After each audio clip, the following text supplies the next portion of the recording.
in ka badan 4,000 oo arday isugu jirta ardayda fasalada 8aad ee dugsiyada dhexe iyo ardayda fasalada 4aad ee dugsiyada sare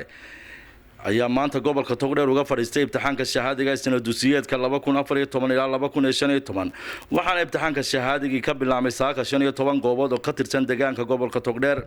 wasiiru dowlaha wasaaradda waxbarashada Soomaaliya Mastar Faahiye madaxda wasaaradda waxbarashada madaxda maamulka gobolka ayaa saaka soo kormeeray goobaha imtixaanku ka socdo isla markaana ka warbixiyay maanta waa maalin weyn idinka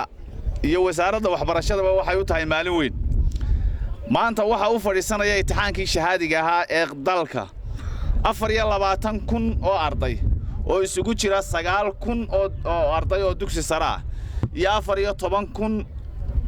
iyo 800 iyo dheeraad oo ah iyana muxuu ahaa standardayda waa guul taasi waxay ina tusaysaa guulaha ay gaadhay Somaliland imtixaamada gali jirteen kaba duwana waa uun imtixaanka ma dambayso shahaadiyo aad heer ka gudbaysaan oo heer u gudbaysaan waa intay ku kala duwan yihiin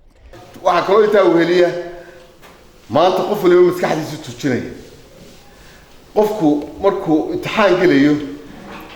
markuu qof eegto iyo markuu asku maskaxdiisa uu tuujiyo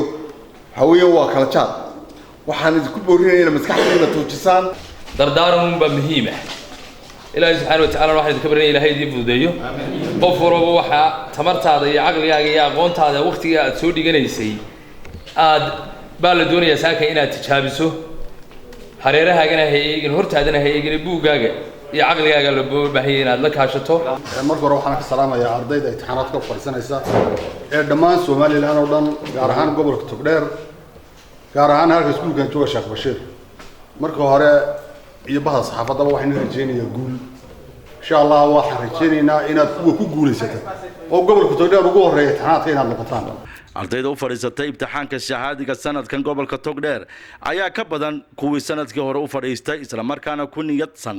inay natiijooyin sare ku gudbi doonaan Kiis Axmed Digaale Home Cable TV Burco